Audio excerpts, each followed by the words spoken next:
big brands are going retail, funding is at an all-time low, and what you really need to know about Black Friday when it comes to the receipts, how customers behave, what the right AOV is, all sorts of other stuff, and we got the data to back it up. This is gonna be amazing. Let's get to it.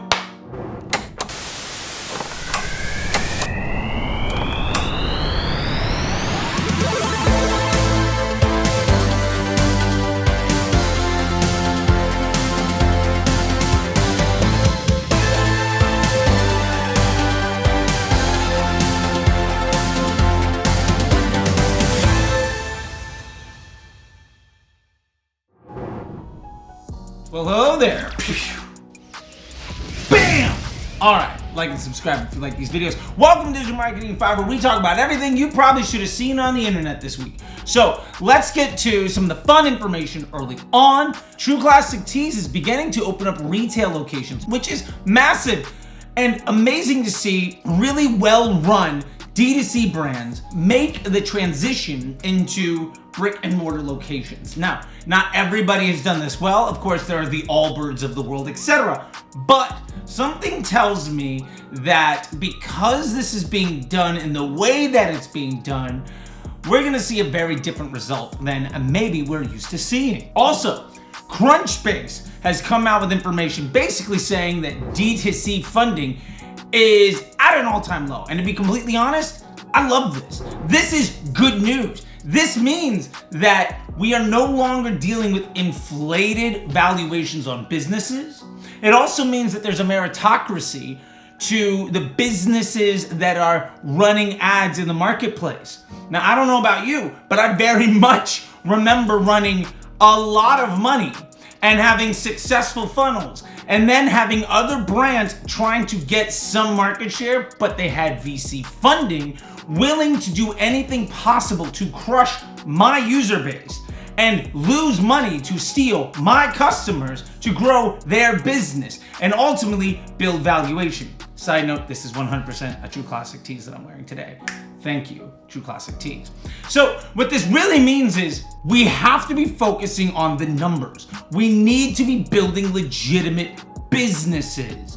There is a severe gap between being able to make something look good on paper and fool somebody into giving you a lot of money versus you actually being able to, like with True Classic, build an empire with future cash flow and an international operation that makes retail a realistic choice, and they weren't the only ones doing it. More on that next week.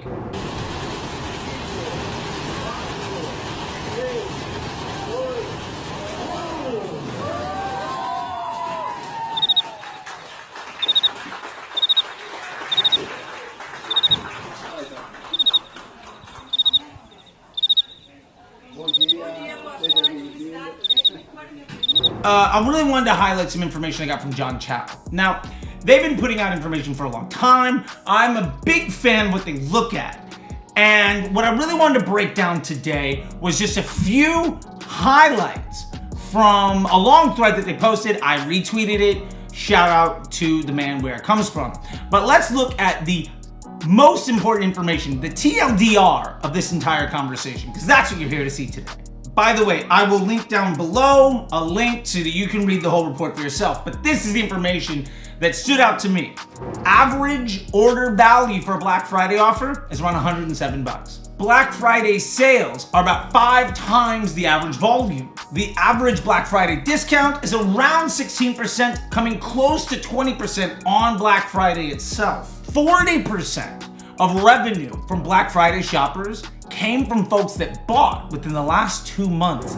This is very important. And of course, the one thing we've been pounding the table with forever, Black Friday customers have the worst lifetime value.